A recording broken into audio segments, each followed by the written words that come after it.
आपल्या मुखातून बाहेर पडले. मी कोण हा प्रश्न तुझ्या मनात वावरतोय. आपल्या देहाला सौम्य यापूर्वी आम्ही आपल्याला कधी पाहिलं नव्हतं. माझा परिचय तुला झालाय.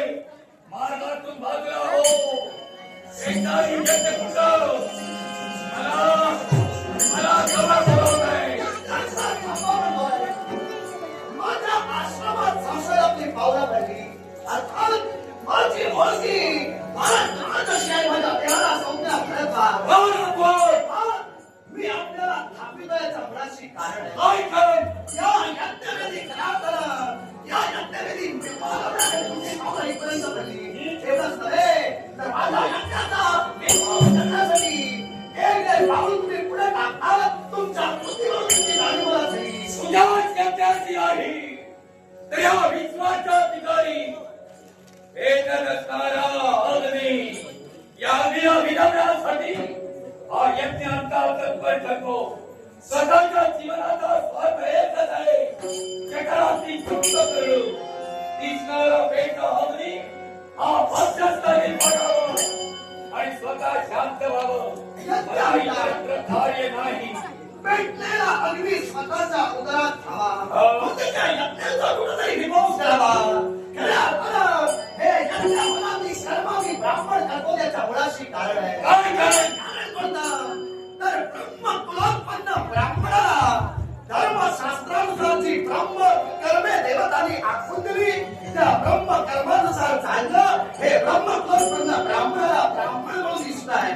ते मग यज्ञ हवन करावे आणि त्यायोगे देवतांचा अभिमान सोपावा. देवतांना मिळणारा अभिमान यामुळं सृष्टीचा स्थैर्य राखलं जावं म्हणून यज्ञ हवनाची कर्मे आम्ही ब्राह्मण या विश्वास करतो. मग सांग आमची ब्रह्म कर्मे खंडित करण्यासाठी तू तुझ्या जीवनाची वाटचाल का करतोयस? ब्रह्म तेजानं या विश्वाच्या ठिकाणी यज्ञ करावे आणि या यज्ञाची आहुती या विधात्याला द्यावी. जेणेकरून विधाता तुम्हाला आशीर्वाद देईल. तुमचं जीवन सुखमय होईल. हे तुमचं कर्म झालं. तुमचं कर्तव्य झालं. जन्माला तोय तो त्याने स्वतःचं कर्म करावं. सर्व ही जन्माला या विश्वाच्या ठिकाणी चालणारे यज्ञ बंद करण्यासाठी माझ्या उदराची भूक फक्त यज्ञानं भागत असते.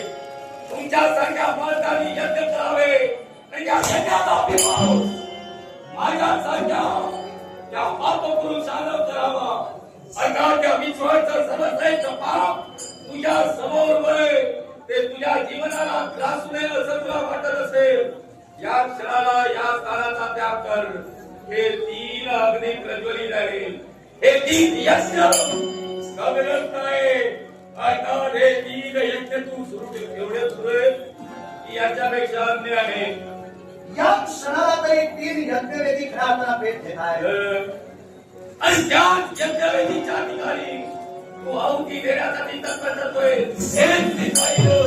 आणि माझ्या मनाच्या ठिकाणी चलनी चलता निर्माण झाली. या यज्ञाला बक्षस्थानी पडावं तू मला रोखण्याचा प्रयत्न करतोय. रोखण्याचा प्रयत्न केल्याच्या मुळाशी कारण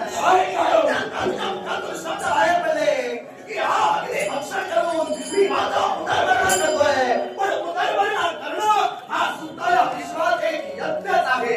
उदरभरण नव्हे जाणीचे यज्ञ कर्म असं म्हटलं जातं. प्रत्येक आपला उदरभरण करणं म्हणजे एक यज्ञच करणं. मग उदरभरण करून तुझं यज्ञ करत असेल तर आम्ही खरं तर आमच्या स्वार्थासाठी झाले ते अविश्वास राहिल्यासाठी हे यज्ञ करतोय. पण या यज्ञात तुला धन्यवाद करायचं.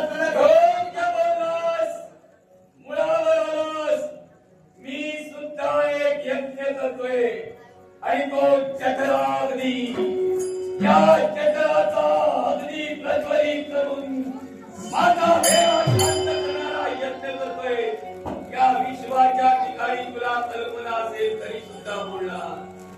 मला बोलायचंय म्हणून बोलणार. या विश्वाच्या ठिकाणी 49 अग्नी. प्रथम अग्नी शैलू. अय्यो शैलू अग्नीची 3 मुलं, पावक, पावमान आणि शुची. या तिघांकडे या विश्वाच्या ठिकाणी कार्य चालतं. पण यज्ञासाठी प्रमुख 7 अग्नी प्रज्वलित केले जातात. हे 4 अग्नी झाले. या 4 अग्नी लौकिक अग्नी, होमान अग्नी आणि आहुती अग्नी असे 7 अग्नी तुमच्याकरवी यज्ञ प्रज्वलित करण्यासाठी वापरले जातात. हो ना? निश्चितच. मग याच अग्नी कवी हे विश्व चालत असतं. तद्वत या देहाचा देव शांत करण्यासाठी आणि चक्र शांत करण्यासाठी उदराग्नी पेटवला जातो. तो माझ्या उदरात 8वा अग्नी पेटतोय. 49 अग्नी आपापल्या जागी काम करतायत. योग्यतेनुसार, काळानुसार, वेळेनुसार जेवढे गरजेचे तेवढे 7 अग्नी तुला सांगितली. या विश्वाच्या ठिकाणी तुला अखेरचा फळा अग्नी देऊ नये यासाठी एकच आहे. माघारी जाणारा भारतवास नव्हे. ब्राह्मण ब्राह्मणांनी माझा कर्मप्रसंगी यांची गरज नाही. देव प्रसंगी मृत्यूला समोर जाईल, पण माझा कर्माशी मी थांबत नाही. तुझा कर्म कोणतं हो मावत करणं. या विश्वाच्या ठिकाणी वेद बदल करण्यासाठी फटफटाला तुझी कथा मला ज्ञात नाही, अशाचा काही भाग नाही. अरे ज्या बृहस्पती आणि ममताचा पुत्र तू त्रयी जन्म खावा लागला. वेद पठण करण्यासाठी एका जन्मी वेद तुला ज्ञात होईना म्हणून मृत्यू मागितलास. असे अनेक जन्म मागण्यासाठी तत्पर करला. ते 3 जन्म पूर्ण झाले. ते तुला देवेंद्र 3 जन्म दिले. 3रा जन्म सुद्धा पुरे होईना याच्यासाठी 4था जन्म मागितला. 100 वर्षाचे 3 जन्म गेले. पुन्हा 100 वर्षाचा 4था जन्म मागितला. देवेंद्रानं तुला सांगितलं हे तुझ्यानं होणार नाही. वेद तुझे होऊ शकत नाही, कारण तू अप्रबुद्ध आहे, अल्पबुद्ध आहे. असा तू मतिमंद असताना वेद तुला आत्मसात झाले नाही. 4था जन्म सुद्धा तू केलं काय? फक्त तुझा येण्याचा उद्देश हे यज्ञावन बंद करणं हाच होता. पण तू आता बराच कुठं फिरतोय आणि माझा अप्रबुद्धपणा आणि माझा अधोपणा तू बाहेर काढतोय. तू जर मुळात जातोय तर मला जायलाही भाग पाडतोय. माझा आधी तू ऐकून घे. माझा आधी तू ऐकून घे. माझा आधी पहिल्यांदा ऐकून घे. माझं पूर्ण झाल्याशिवाय बोलू नकोस. आता माझ्या अल्पबुद्धीपर्यंत आणि अधोपणापर्यंत गेलास म्हणून बोलतो. तर या यज्ञापर्यंतच राहिला असतास तर सामोपचाराला मिटविण्याचा मी परोपरीने प्रयत्न केला असता. माझ्या वैयक्तिक जीवनापर्यंत गेला. मी तुला त्याच ठिकाणी थांबण्याचा प्रयत्न करत होता. मुळाशी कारण आहे यज्ञयोगे विश्वास खऱ्या अर्थाने त्याच धारा निर्माण होतात.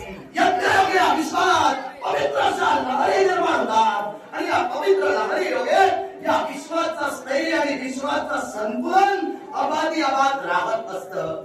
यज्ञ या विश्वास का महत्वाचे आहे याच्या मुळाशी कारण आहे. यज्ञ खऱ्या ब्राह्मणांनी समिधा अर्पण केल्यानंतर खऱ्या अर्थाने यज्ञातील हव्य वाहक म्हणजे अग्नी नारायण. हा अग्नी नारायण त्यातून येणारा हव्य कव्य ज्या देवतेच्या नावानं त्याच धारा सोडली जाते त्या देवतेपर्यंत पोहोचवतो. वेदाचा नियम बोलतोय देवा नाम उत्तमम हवी आणि देवेभ्यो उत्तमम हवी. या विश्वाचा पाठबळ देवतांपर्यंत हवेबाद पोचवण्याचं कार्य अग्नी नारायणानं केल्यानंतर या विश्वात त्या अग्नी नारायणाच्या योगे देवतांची शक्ती वाढली जाते आणि त्यायोगे या सृष्टीचं स्थैर्य अबाधिअबाध राहतं. या यज्ञ कर्मामुळेच कशी पर्जन्यवृष्टी या विश्वात पडली जाते. पर्जन्यवृष्टी पडल्यामुळे शेतीचा विकास होतो. या विश्वाच्या चक्राग्नीचा तू बोललास. तो चक्राग्नी तुझा क्षमिण्यासाठी म्हणजे तो चक्राग्नी शमण्याचा यज्ञ करण्यासाठी तू जसा या विश्वात वाटचाल करतोय तसा खऱ्या या यज्ञामुळे कित्येक मानव जातींचा चक्राग्नी या यज्ञामुळेच खऱ्या मिळला जातोय. कारण पर्जन्यवृष्टी जर यज्ञायोगे पडली नसेल तर शेतीचा विकास होणार नाही. शेतीचा विकास जर झाला नसेल तर धनधान्यांची उत्पत्ती होणार नाही आणि धनधान्यांची उत्पत्ती झाली नसेल तर 84 लक्ष जीवयोनी खऱ्या चक्राग्नी यज्ञ कधी होणार नाही आणि म्हणूनच हे यज्ञ आलेलं, हे यज्ञ कर्म आम्ही करतो. आता तुझ्या प्रश्नाचं खोलात शिरून जे खरं आपल्याला तू सांगितलंस त्याचं उत्तर देतो. तू काय म्हणालास? तुझा अधूपणाने तुझी अल्पबुद्धी. 3 जन्म देवेंद्रराज देवेंद्रांकडून मी मागून घेतले. 3 जन्म देवराज देवेंद्रांनी मला दिले. याच्या मुळाशी कारण होतं मी 3 जन्म का मागून घेतले याचं पहिल्यांदा तुला स्पष्टीकरण देईन. ज्यावेळी माझा जन्म झाला त्यावेळी माझी आकलन शक्ती ही दुबळी होती. ज्यावेळी माझा जन्म झाला त्यावेळी माझी ग्रहण करण्याची शक्ती ही कमी होती. तेव्हा या विश्वात ब्राह्मणाचा धर्म बोलतोय. ब्राह्मणांना वेद व्यासंगी हवं, ब्राह्मणाला वेद वक्ता हवं आणि म्हणूनच हाच ब्रह्म धर्म साकार करण्यासाठी मी खेळातल्या एका आश्रमात दाखल झालो. या आश्रमात मला दाखल कोणी केलं तर भरत राजांनी केलं. भरत राजांनी त्या आश्रमात मला दाखल केल्यानंतर या आश्रमात 7 वर्ष वेदांगाचा अभ्यास करण्यासाठी मी कसोशीनं प्रयत्न केले. पण शेवटी झालं काय? वेदांचा अभ्यास मला रुचेना, समजेना आणि त्यामुळे काय झालं तर देवराज देवेंद्रांची मी भक्ती केली. देवराज देवेंद्रांची तपश्चर्या केली. त्यायोगे देवराज देवेंद्र प्रसन्न झाले आणि देवराज देवेंद्र प्रसन्न होऊन त्याने सांगितलं, भरद्वाज बोल बोल तुला काय हवंय? त्यावेळी मी त्याला सांगितलं, मला 3 जन्म द्या. 100 वर्षाचे 3 जन्म द्या. या 3 जन्मात हा भारद्वाज वेदांचा अध्ययन करेल आणि वेद व्यासंगी होईल. तेव्हा खरं ते 3 जन्म देवराज देवेंद्रांनी मला दिले आणि 3 जन्मात 100 वर्षाच्या त्या 3 जन्मात या भारद्वाजानं वेद आकलन करण्याचा कसोशीनं प्रयत्न केला. पण 300 वर्ष कधी गेली कळलं नाही. 300 वर्ष जाऊन सुद्धा वेदांचं परिपूर्ण ज्ञान भारद्वाज अवगत करू शकला नाही. 3ऱ्या जन्माच्या अंतीच्या काळामध्ये देवराज देवेंद्र आले आणि देवराज देवेंद्रांनी सांगितलं, तुझं इच्छित साध्य झालं का?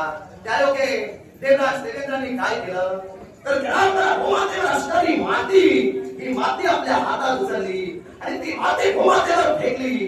त्यायोगे 3 मातीचे ढिगारे निर्माण झाले.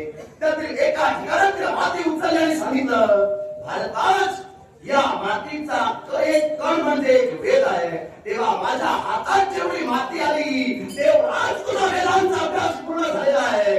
त्यावेळी मी 4था जन्म त्यांच्याकडून मागून घेतला. या 4थ्या जन्मात तरी माझं इच्छित साध्य करण्याचा मी प्रयत्न करेन. पण या 4थ्या जन्मात खऱ्या अर्थानं मी वेदांचं ज्ञान आकलन करण्याचा प्रयत्न केला आणि त्यामुळे काय झालं तर सावित्राग्नी नावाचा यज्ञ मी केला. या सावित्राग्नी नावाच्या यज्ञाचं फलित हे वेदांगाच्या अभ्यासा एवढं किंवा त्याच्या ग्रहणशीलते एवढंच खराखरं ग्राह्य धरलं जातं आणि म्हणूनच त्या सावित्राग्नी यज्ञायोगे वेद व्यासंगी हा भारद्वाज झाला. मी वेद वक्ता या पदापर्यंत पोहोचलो. तेव्हा माझा अल्पबुद्धी, दुबळेपणा हे शब्द जर भारद्वाजासाठी वापरत असतील तर तो तुझा मूर्खपणा ठरेल.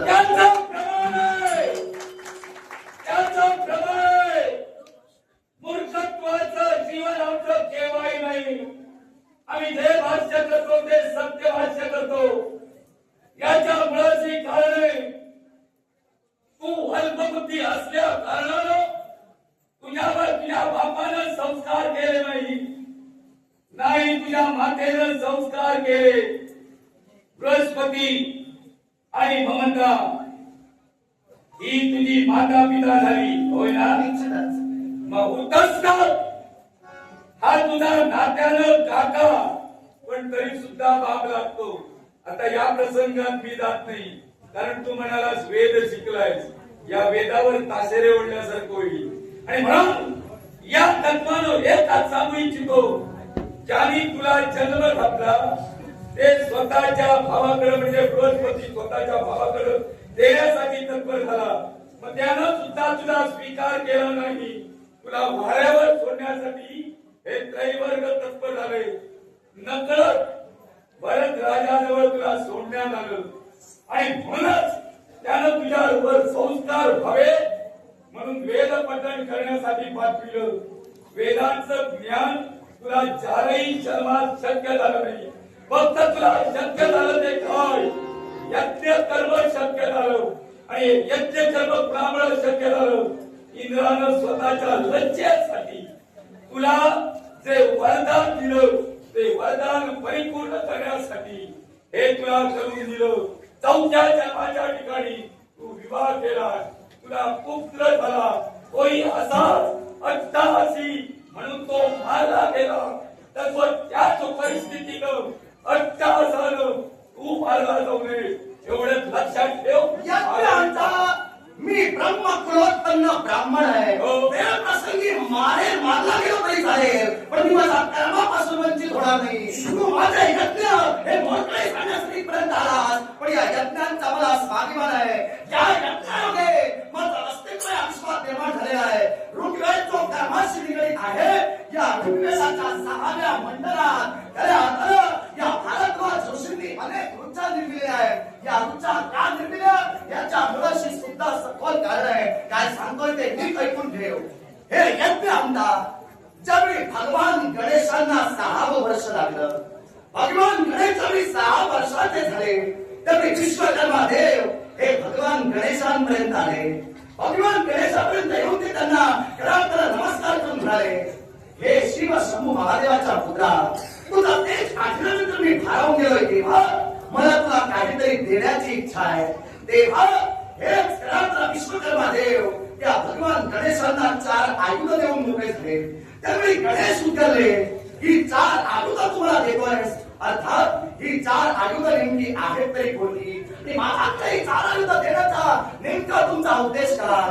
त्यावेळी विश्वकर्मा देव उतरले आणि ते काय असेल तर ही 4 आयुध मी सूर्य देवाच्या गुलापासून त्या जो केस निघाला त्यापासून तयार केलेली आहे आणि ती 4 आयुध मी भेट म्हणून तुला देतोय. या विश्वात सूर्य देवांची पत्नी म्हणजे संज्ञा. या संज्ञेला सूर्यदेवांचं तेज ज्यावेळी सहन झालं नाही, त्यावेळी ती सूर्यदेवांच्या संसाराचा त्याग करून एक छाया निर्माण करून बद्रिकाश्रमी गेली आणि तपश्चर्या करू लागली. तपश्चर्या करता क्षणी ज्यावेळी सूर्यदेवतेंना समजलं की आपल्याकडे असणारी आपली भार्या ही तिची फक्त छाया आहे, मुखाची खरी पत्नी कुठे आहे, त्यावेळी त्यांनी जाणलं आणि थेट सूर्यदेव हे आपल्या पत्नीच्या शोधासाठी गेले. पत्नी कुठे ज्यावेळी त्यांना समजलं, त्यावेळी संज्ञा माता सूर्यदेवांच्या संसारात येण्यास नकार दर्शवू लागली. त्यावेळी विश्वकर्मा देवतेने मध्यस्थी केली आणि विश्वकर्मा देवतेने त्या आपल्या कन्येची समजूत घातली. का तो सूर्यदेवांच्या संसारात जात नाहीस? त्यावेळी ती उतरली, मला सूर्यदेवांचं तेज सहन होत नाही आणि म्हणून मी सूर्यदेवांच्या संसारात प्रवेश करते होणार नाही. त्यावेळी विश्वकर्मा देव उतरले, सूर्यदेवांचं तेज मी कमी करेन, पण तेज कमी होतात क्षणी तू त्यांच्या संसारात जायला हवंस. अट मान्य झाली. तेव्हा त्यावर सूर्य एक पुरुष जरी असला तरी त्यानं तारका स्वरूप गोलाकाराचं रूप घेतलं आणि हा तारका स्वरूप गोळा एका रथचक्राला फासला गेला आणि त्यायोगे देवतांच्या आयुधाची निर्मिती झाली. देवतांची शस्त्रास्त्र, देवतांची आयुध याच्यापासूनच निर्माण झाली आणि यातूनच निर्माण झालेले आयुध म्हणजे त्रिशूळ होय. त्रिशूळाची उत्पत्ती या पद्धतीने झाली. अर्थात हाच त्रिशूळ ज्यावेळी तयार झाला त्यावेळीच तो गतिमान झाला. गतिमान झालेला हा त्रिशूळ हा जगभक्षक सावरण्याचं या विश्वात कुणाच्याच अंगी सामर्थ्य नव्हतं. पण हा जगभक्षक प्रथमतः याची गती कुणी कुंठित केली? हा जगभक्षक प्रथमतः पुढे स्थिर गेला तर या विश्वाच्या पाठीवर इच्छा म्हणजे माया, या मायेनं 10 अवतार घेतले. त्यातलाच एक अवतार म्हणजे पराशक्ती माता. या पराशक्तीनं त्या खेळातल्या जगभक्षकाची गती कुंठित केली आणि त्या जगभक्षकाला आपल्या हाती दिलं. हा जगभक्षक विश्वाचा संवाद करणार होता. तेव्हा या जगभक्षकाला स्थिर करणारी मातीमाया म्हणजे ती पराशक्ती माता होती. पण हा जगभक्षक शिवशंभू महादेवांच्या हाती कसा आला याच्या मुळाशी कारण आहे. शिवशंभू महादेव हे भांग सेवन करून नग्नावस्थेत स्मशानाच्या ठाई बसले होते. स्मशानाच्या ठाई बसले असताना याच पराशक्ती मातेची नजर त्यांच्यावर गेली. पराशक्ती मातेची नजर त्यांच्यावर गेली. काय होते? तिच्या मनात कामेच्छा निर्माण झाली. ती शिवशंभू महादेवांना सांगू लागली, हे शिवशंभू महादेवा, माझ्या इच्छेची तुम्ही परिपूर्णता करा. मी इच्छा म्हणजे माया आहे. तुम्ही प्राकृतिक पुरुष आहात आणि मी खऱ्या अर्थानं या विश्वाच्या पाठीवर तुमचीच खऱ्या अर्थानं तेज आहे, तुमचीच खऱ्या अर्थानं प्रतिकृती आहे. तेव्हा तुम्ही माझ्या इच्छेची परिपूर्णता करा. तर मी तो प्राकृतिक पुरुष म्हणजे शिवशंभू महादेव त्यांची इच्छा परिपूर्ण करण्यासाठी नकार दर्शवू लागले. त्यावेळी सांगितलं गेलं, तुझी इच्छा जर मी परिपूर्ण करायला हवी तर तुझ्या मस्तकावर तिसरा नेत्र मला दिसतोय. या तिसरा नेत्रात ब्रह्मांडाचा सुद्धा प्रलय होईल एवढी शक्ती सामावलेली आहे. तेव्हा हा नेत्र जर तू उघडलास तर मी जाळून भस्म होईन. तेव्हा मी तुझ्या इच्छेची परिपूर्णता करू शकणार नाही. जर तुझ्या इच्छेची परिपूर्णता व्हायला हवी तर हा नेत्र तू माझ्या स्वाधीन कर. त्यावेळी त्या पराशक्तीनं आपला नेत्र काढला आणि त्या घरात शिवशंकराच्या चरणाशी अर्पण केला. त्यानंतर शिवशंभू महादेव उतरले. तुझ्या हाती असणारा विश्वसंहार जगवक्षर, हा जगवक्षर जर तुझ्या हाती असेल तर तू कधी माझा सेवक करशील. तेव्हा हा जगवक्षर तू माझ्या हाती दे. तेव्हा इच्छा परिपूर्णतेसाठी त्या पराशक्तीनं तो जगवक्षक शिवशंभू महादेवांच्या हाती दिला. आणि तेव्हा शिवशंभू महादेवांनी पहिली कृती कोणती केली तर तो नेत्र त्या पराशक्तीनं त्या खऱ्या शिवशंभू महादेवांना दिला होता. तो नेत्र उघडला आणि आधी पराशक्ती मातेला जाऊन भस्म केलं. त्यायोगे पराशक्ती मातेची जी राख झाली ती राख शिवशंभू महादेवांच्या सर्वांगावर पडली आणि प्राकृती आणि पुरुष यांचा खऱ्या अर्थानं विलास झाला. त्यायोगे या विश्वात एक देवतांचं एक आयुध म्हणजे त्रिशूल जगवक्षक. हे जगवक्षक त्या शिवशंभू महादेवांच्या हाती आलं. हे मी तुला का सांगितलं याच्या मुळाशी कारण होतं. तर याच त्रिशूलाची खरी पहिली पूजा ही सौत्रांती नावाचा यज्ञ ज्यावेळी केला त्यावेळी मी केली होती. या त्रिशूलाला रक्त वर्णांकित धागा म्हणजे लाल रंगाचा धागा मी बांधला आणि त्यायोगे ऋग्वेदाच्या 6व्या मंडलात या भारद्वाजानं रुचा निर्मिली आणि त्या रुचायोगे हे यज्ञकर्म विश्वास सफल आहे.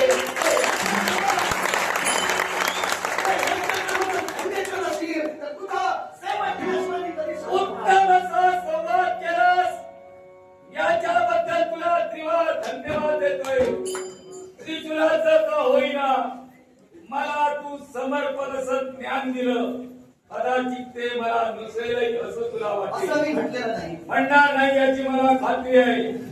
विशाल सागरासारखं तुझं मन आहे आणि या सागरासारख्या मनानं माझ्या समोर तू व्यक्त झालास. पण सांगता सांगता एक गोष्ट कदाचित तुझ्याकडून राहिली असेल ती मला सांगावीशी वाटते.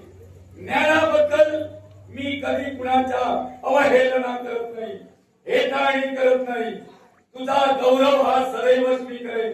पण एक गोष्ट लक्षात ठेव, ज्या त्रिशूळाच्या प्राप्तीसाठी शिवशंकरानं त्या आदिमायेची आराधना केली, त्या आदिशक्तीची आराधना केली, तो 108 कोटी जप त्या आदिमायेचा झाल्यानंतर ती प्रकट झाली आणि तिनं विचारलं या विश्वाच्या ठिकाणी आपल्याला काय हवंय.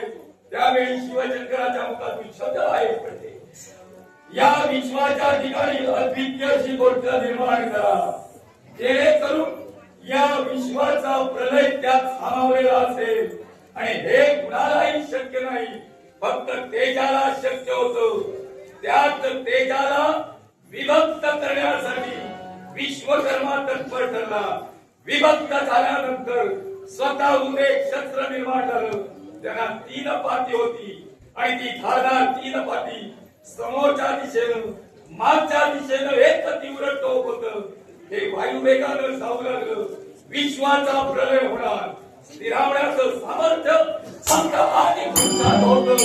म्हणून तो शिवानं धारण केला. त्याच्यावर तू प्रक्रिया केली, विश्वाच्या ठिकाणी स्थिर झाला. आता तू अस्थिर झाला, कारण या विश्वाच्या ठिकाणी 49 वर्षी कधीही परवडतील. पण अखेरचा अग्नी आहे, त्यानं आदिमायेला प्रज्वलित केलं. तो म्हणजे योगाग्नी. यज्ञ मंडपाच्या ठिकाणी दक्षानं दक्ष यज्ञ केला. दाक्षायणीनं त्या यज्ञ मंडपाच्या यज्ञात उडी ठोकली. या यज्ञात पेटणारा शैव अग्नी तिला शरण आला आणि सांगू लागला, मी तुला मारू शकत नाही, तू या विश्वाच्या ठिकाणी अस्तित्व ठेव. त्यावेळी तिनं स्वतःचा योगाग्नी जागृत केला. योग मायेच्या ठिकाणी असणारी देहाच्या ठिकाणी 7 छत्र, या 7 चक्रांना आपल्या 6 चक्रांना 7व्या स्थानावर म्हणजे मस्तकावर आपल्या मस्तकावर धारण केलं आणि मस्तकाच्या ठिकाणी असणार एक कमळ आहे. या विश्वाच्या ठिकाणी त्या कमलाच्या ठिकाणी ज्योत निर्माण केली. अंतरी असणारा परमेश्वर रूपी ज्योत मस्तकावर धारण केल्यानंतर फक्त तिचा देह शिल्लक राहिला. हाच देह कोकिळा स्वरूप धारण करून उडून गेला आणि त्यानंतर कोकिळा व्रत निर्माण झालं. पण ते आदिमायेचं शव तसंच राहिलं. या विश्वाच्या ठिकाणी त्या शरीराला घेऊन विश्वाच्या ठिकाणी भ्रमण करू लागले. महाविष्णूनं जाणलं सूर्यामुळं दुसरं शस्त्र निर्माण झालं. याची कदाचित तुला उत्तम माहिती असेल. ते सुदर्शन. या सुदर्शनाचा योग्य करू त्या देहाचे एकावन्न तुकडे केले गेले. एकावन्न तुकडे या विश्वाच्या ठिकाणी इतरत्र पसरले गेले. तिथं शक्तीपीठ निर्माण झाली आणि त्या शक्तीपीठावर यज्ञ सुरू आहे. हे सारे यज्ञ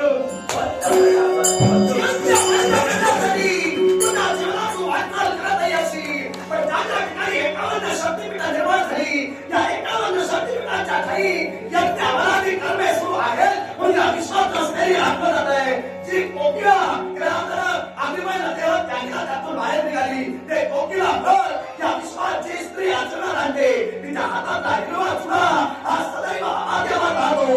अर्थात यज्ञाची होती या विश्वात अनन्य साधारणशी आहे. यज्ञ या सृष्टीत असलेली आदिवाद आहे. अर्थात हेच यज्ञाचा उद्वासन करत असेल तर तुला उद्वासन केल्याशिवाय एकावन्न शक्तीपीठाच्या ठिकाणी 3.5 शक्तीपीठ ही सर्वश्रेष्ठ आहे. ती केल्यानंतर 51 शक्तीपीठाचं पुण्य मिळतं.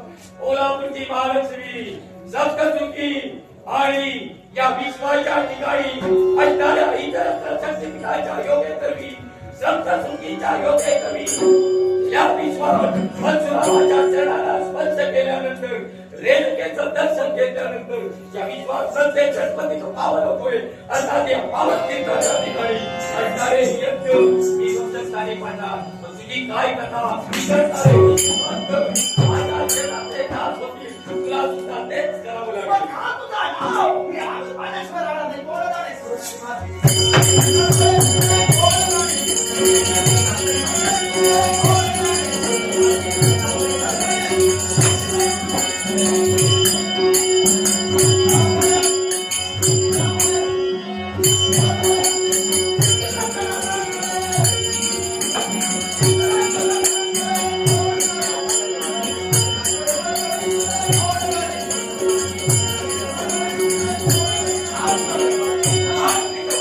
रक्ताभिषेक पंचकी